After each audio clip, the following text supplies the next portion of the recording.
In a small, culturally vibrant village surrounded by lush fields and towering baobab trees, life flows with a quiet grace. Each morning, the village awakens to the rhythm of roosters crowing, while smoke rises from thatched rooftops as families prepare their meals over open fires. Children laugh and play by the river, while elders gather under shady trees, sharing stories from days long past. The villagers follow age-old traditions, celebrating each season with dances and songs that echo through the land, honouring the spirits of nature and ancestors. Their lives are simple, yet filled with a profound sense of community and shared purpose. Here lives Nia, a young woman of modest means, known for her resilience and kindness. Raised by her aging grandmother after losing her parents at a young age, Nia has learned the values of hard work, compassion, and humility. She helps her grandmother with daily tasks, from gathering firewood to selling woven baskets in the market. Despite the hardships she faces, Nia approaches life with gratitude, always lending a helping hand to those in need. Her neighbours see her as a pillar of strength, admiring her gentle spirit and unwavering dedication to family and community. In her life, there are few people who stand close to her heart. Her grandmother, Adia, is both a guiding force and a source of comfort, teaching Nia the old stories and customs of their village. There's also her younger cousin, Juma, a playful and ambitious boy who looks up to her, and her best friend, Sadi, who dreams of a life beyond the village. While Nia finds happiness in her simple life, she harbours a secret longing. She believes that wealth could bring her security and happiness. Unbeknownst to her, this desire will soon set her on a path that tests everything she holds dear. Life in the village remains calm for Nia until one evening her grandmother, Adia, calls her over with a serious expression. Adia, who rarely looks worried, reveals that she's been approached by a wealthy merchant from a neighbouring village. The merchant, Omar, is interested in taking Nia as his second wife. He's seen her at the market, Adia says, and he was impressed by her beauty and diligence. Omar, known for his riches and connections, promises a life of comfort and luxury, a stark contrast to Nia's humble existence. However, she barely knows him, and he's much older than she is. The proposal catches her off guard and stirs up a mixture of emotions. Nia's heart races with apprehension and confusion. Her life has always been defined by simplicity and a deep connection to her village and family. She's never once considered leaving or marrying someone she doesn't love. Yet, the prospect of wealth tugs at her. She remembers the times when her family struggled and the shame she sometimes felt seeing her grandmother work tirelessly, despite her age, to provide for them both. With Omar's wealth, she could ease her grandmother's burdens, provide Juma with opportunities, and perhaps even bring prosperity to her village. The idea feels tempting, and she wonders if this might be her path to finally achieving the security and happiness she's dreamed of. However, lurking behind this seemingly straightforward proposal is another issue. Omar's daughter, Fatima, learns of her father's intentions and is enraged. She's only a few years younger than Nia and sees her as a threat to the inheritance she expects to receive someday. Fatima has long feared that her father's riches would be divided among other wives and children, weakening her claim to his fortune. She's sharp-tongued and manipulative, known in her village for a prideful streak and a tendency to look down on others. When Fatima hears of her father's interest in Nia, she vows to make her life miserable if she accepts the proposal. Meanwhile, Nia's best friend, Saad, is caught in a complicated position. While she's always encouraged Nia to dream big, Sade warns her of the sacrifices that might come with wealth. "Riches don't always bring peace, Nia," she says with a worried look. But Sade, who secretly envies the chance Nia has, doesn't push too hard, thinking that perhaps this could be Nia's only chance to escape poverty. The tension in their friendship adds another layer to Nia's growing conflict. Nia's grandmother, Adia, while supportive of whatever decision she makes, subtly urges her to consider the proposal. The burden of the family's future weighs heavily on Adia's heart, and though she loves Nia deeply, she worries about what will happen when she's no longer around to care for her granddaughter. Adia's fragile health and the family's uncertain future become a silent pressure on Naya's shoulders. Caught between duty and desire, she finds herself questioning her values, her future, and whether this proposal is a solution or a trap. The choice feels heavy and unfair, filling Naya with anxiety.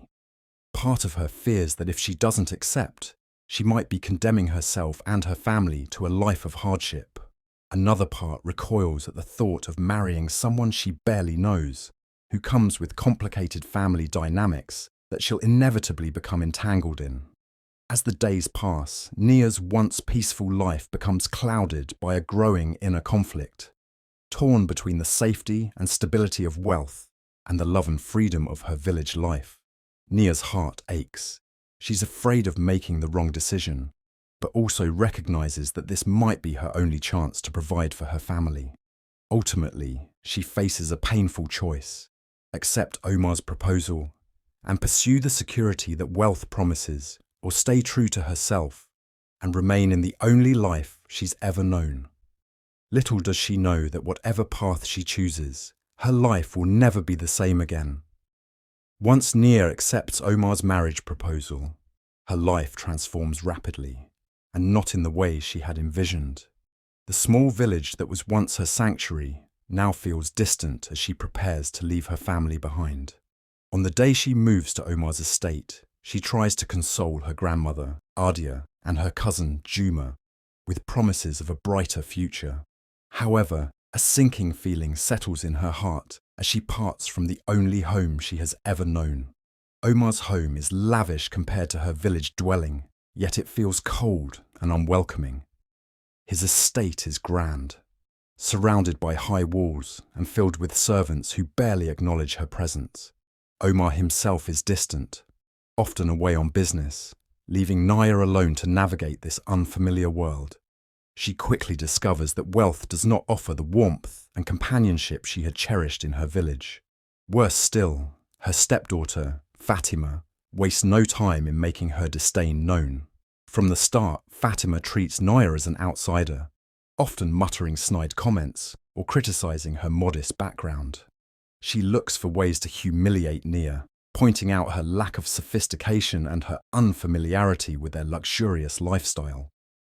During their first family dinner, Fatima sneers, "Didn't you grow up in the dirt? You might as well eat with your hands." Naya feels the sting of shame, but remains silent, hoping that by staying respectful, she can avoid worsening the tension. However, Fatima's cruelty only escalates. She spreads rumors among the household staff, claiming that Nia is a fortune seeker who tricked Omar into marrying her. Soon, the servants begin treating Naya coldly, refusing to meet her gaze or obey her requests. The isolation gnaws at her, but she tries to endure, reminding herself of the sacrifices she made for her family's sake. Her heart aches, and she finds herself spending many evenings alone in her room, gazing at the stars and longing for the simple life she left behind. One day, Fatima falsely accuses Nia of stealing a valuable necklace that she claims went missing. The accusation brings Omar's anger upon her, and he scolds her in front of the entire household. "You're here as a wife, not a thief," he warns, his voice cold and dismissive. Naya's cheeks burn with humiliation as she insists on her innocence, but Omar is unsympathetic. Fatima smirks from the corner, reveling in Naya's public shame. Feeling cornered and helpless, Nia turns to the few sympathetic faces in the household. There's Mariam, a gentle servant who has seen through Fatima's manipulations and secretly sympathizes with Nia. Mariam whispers to her one night, "I know you didn't steal anything, Nia. Be strong, child. Goodness is always noticed, even in silence." Mariam's words provide a small comfort, and Naya clings to them, reminding herself of her values, even as the antagonism around her grows. Fatima's hostility reaches a new level one afternoon when she lies to Omar, claiming that Naya has been spreading rumors about him to the villagers. Angered, Omar confronts Naya with harsh accusations, questioning her loyalty and integrity. Despite her efforts to defend herself, Omar's trust in her begins to waver, and he starts treating her with cold suspicion. Naya feels her spirit weakening, as the life she hoped to build for herself is gradually being poisoned by Fatima's constant attacks. Determined to endure, Nia tries to carve out a semblance of peace in her new life. She spends her days helping Mariam with small tasks, and occasionally sneaking out to a quiet grove on the edge of the estate, where she finds solace in nature. It's here that she meets Yusuf, a kind-hearted young farmer who occasionally brings supplies to the estate. Yusuf sees her sadness and over time offers her gentle encouragement and support. The heart finds strength in unexpected places, he tells her one day, sensing her distress. His words give her the courage to keep going, and his friendship becomes a small but significant source of comfort. But just as Naya begins to regain her balance, Fatima's schemes grow even more malicious. One evening, Fatima arranges for Naya to be caught alone with Yusuf, hoping to ruin her reputation by suggesting an affair. When Omar finds out, he erupts in rage, accusing Naya of betraying him and dishonoring his family. Despite her protests, he refuses to listen, and his trust in her diminishes even further. Fatima watches with satisfaction, her goal of alienating Naya seemingly within reach. Naya's patience and strength are pushed to their limits. She feels trapped, weighed down by the unfairness of it all. She tries to hold on to her kindness and integrity, but the constant onslaught of suspicion and ridicule makes her question if it's even worth it. She begins to doubt herself, wondering if perhaps she doesn't belong here, if she's indeed the outsider Fatima claims she is. Her spirit, once so bright, starts to dim. Yet, even in the midst of despair, a few allies emerge. Mariam remains loyal, offering Naya quiet words of encouragement and reminding her of her inner strength. And Yusuf, though he now keeps a respectful distance to avoid further accusations, continues to offer small gestures of support, sometimes leaving a flower or a simple note in her grove hideaway. These gestures remind Nia that there are still people who see her goodness, even if they can't openly defend her. As the days pass, the emotional toll of these endless struggles weighs heavily on Naya. She begins to wonder if the wealth she once sought was worth this suffering. Every day feels like a test of her character, her patience, and her resilience. The dream of providing for her family now seems distant, overshadowed by the harsh reality of her new life.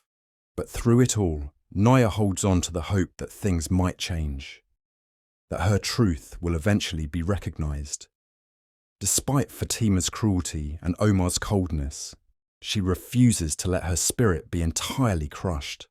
Unbeknownst to Nia, her trials are laying the groundwork for a transformation she never expected. For every hardship she endures, her heart grows stronger, wiser, and more aware of the emptiness that wealth alone cannot fill. The more she suffers, the more she sees that true riches lie not in gold or luxury, but in love, loyalty, and inner peace. One fateful evening, after a long day of feeling the weight of Fatima's manipulations and Omar's growing indifference, Nia reaches her breaking point. She's called to a family dinner where Omar announces that they will be hosting an important business guest the following week.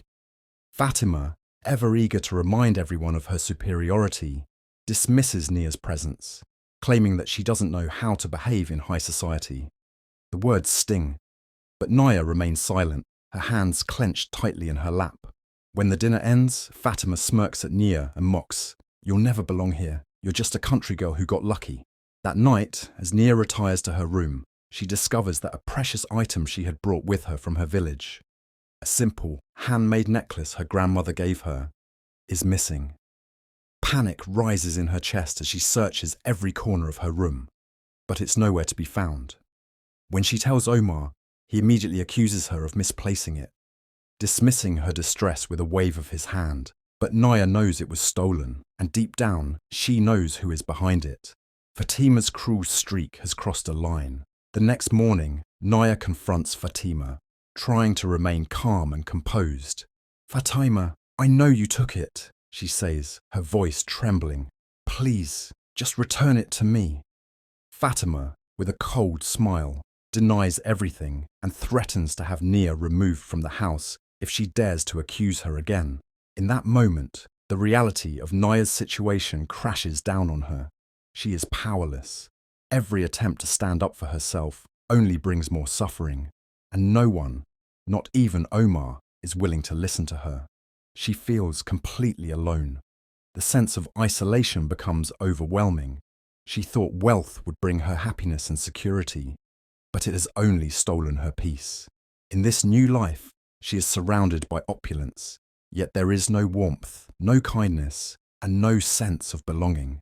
The family she hoped to find here is divided, cold, and cruel. Her dreams of lifting her family out of poverty now seem like a distant mirage. Fading with each passing day, Nia retreats to the quiet grove, the one place she can find solace. Sitting on the ground beneath the shade of a large tree, she allows herself to cry, feeling utterly defeated. "What have I done?" she whispers to herself, her voice broken. "I traded everything I loved for this, and now I have nothing." But even as the tears fall, something shifts within her. A faint memory of her grandmother's words resurfaces in her mind. True wealth isn't measured by gold, Nia. It's the strength inside you, the love you carry, and the good you do in the world. Don't forget that, no matter where you go. A flicker of recognition sparks within Nia's heart. Though the world around her feels cold and heartless, she still has her own strength. The injustice she's faced, the betrayal from her stepdaughter, and the cruel treatment from Omar. These things cannot define her. Her true worth lies in who she is, not in the wealth that was supposed to save her. As the sun sets behind the trees, Nia looks up, wiping her tears. In that moment, she feels a quiet shift within herself. It's subtle, but the glimmer of hope is there. She may have lost her way for a while, but now she realizes that to survive, she must fight not for wealth or approval, but for her own dignity and sense of self. From that day forward, Nia begins to find the courage to stand up for herself. Though the path ahead is still fraught with challenges, there is a newfound determination in her heart. She knows now that her strength, kindness, and resilience, the qualities that made her beloved in her village, are what will ultimately lead her to freedom. This painful chapter in her life is far from over, but Nia now understands that her journey to reclaim her true wealth is just beginning. The turning point in Nia's life comes unexpectedly, in a moment of clarity and strength that feels almost like a rebirth. After days of soul-searching and quietly defying the oppressive atmosphere in Omar's house, she decides she can no longer remain in a place where she's treated as a mere pawn in a game of power and wealth. The final straw is a heated argument with Fatima, who publicly ridicules Nia in front of the guests Omar is entertaining. Fatima's cruel words cut deeper than ever before, and Omar does nothing to intervene. He simply looks away, as though Nia's suffering means nothing to him. In that moment, Nia realizes that if she doesn't act now, she will lose herself completely. She has endured enough. She refuses to be a victim any longer. Her dignity, her peace of mind, and her connection to the person she once was matter more than any wealth she could ever gain from this marriage.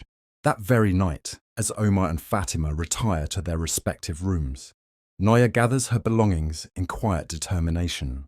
She knows that leaving will not be easy, and that she will likely face even more rejection and judgment from both Omar and Fatima.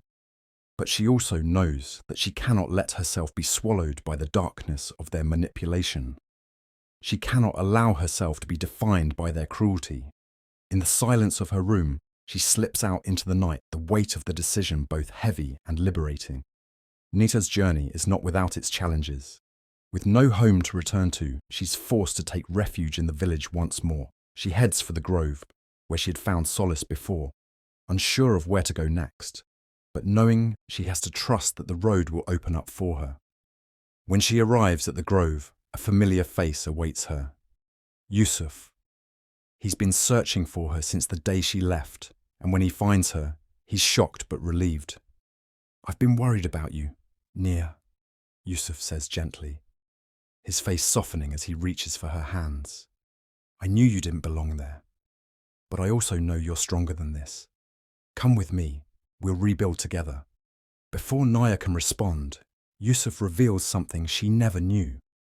He is not just a farmer, but a son of a powerful merchant who has a network of allies across several villages. His family had kept their identity hidden, aware of how people might perceive their wealth. But Yusuf, like Nia, values integrity, and he had chosen a simple life away from the grandeur of his family's business. Yet, it is his family's resources and connections that now give Nia a chance to start over, not in luxury, but with the promise of a fresh beginning, built on trust, kindness, and respect. Nia, astonished by the revelation, realizes how wrong she had been to believe that wealth alone would bring happiness. It was never about the gold or the titles. It was about the people who stand by you, who truly see your worth. Yusuf's honesty, compassion, and dedication to her give her the hope she had been searching for all along. Together, Nia and Yusuf return to her village, where the people welcome her back with open arms. The truth of her ordeal spreads, and Fatima's lies are exposed for what they are. Petty attempts to tear Nia down. Omar, realizing too late the value of the woman he mistreated, is left to contend with his own regrets. His empire of wealth, no match for the power of Nia's resilience. As Nia rebuilds her life, she finds a deep sense of peace. She learns that happiness does not lie in material wealth, but in the strength of character, the bonds of love, and the courage to make difficult choices. The trials she faced were painful, but they allowed her to rediscover her true worth, a worth that no one could ever take away.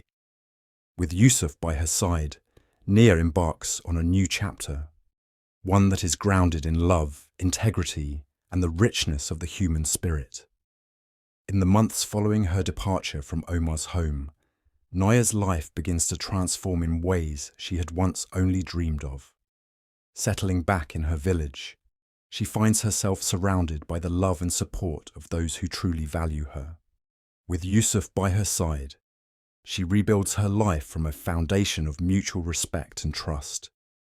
Together they open a small trading business with the support of Yusuf's family, which brings prosperity not only to Nia and her loved ones, but also to the entire village. Her kindness and resilience have become the foundation of a better life, where she finally feels a sense of belonging and purpose. In Omar's household, things have not fared as well. Fatima's lies and manipulations are gradually uncovered, and the respect she once commanded among the staff and household members quickly fades. Omar, left to face the consequences of his choices, is haunted by regret for having driven Nia away. His wealth, which he once thought could solve everything, feels hollow now, offering him little comfort. Seeing Nia thrive without him and without his riches serves as a humbling reminder of the true cost of pride and cruelty. He is left with an emptiness that no amount of gold can fill. Back in the village, Nia becomes a respected figure. Her story an inspiration to all who know her.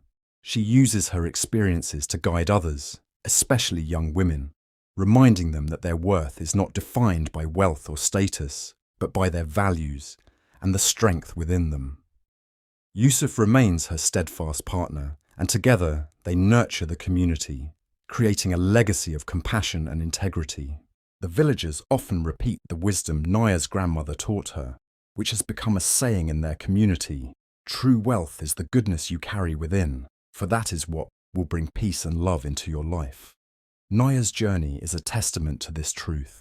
Though she faced hardships and betrayal, her courage, kindness, and resilience allowed her to overcome adversity and find a happiness that wealth alone could never provide. In the end, Nia's story serves as a powerful reminder that while life may test us, those who stay true to themselves will always find their way back to peace and fulfillment. Goodness, no matter how challenged or undervalued, will always shine through and triumph over even the darkest trials. Thank you for joining us on Nia's inspiring journey of resilience and self-discovery. Her story reminds us that true wealth isn't about gold or status, but about the kindness and strength we carry within. We hope this tale encourages you to hold on to your values, no matter the challenges you face. We'd love to hear from you. What did Nia's journey mean to you? Have you ever had a time when staying true to yourself helped you overcome difficulties? Share your thoughts and experiences in the comments below. And let us know where you're watching from. It's amazing to see our community grow and connect across the world.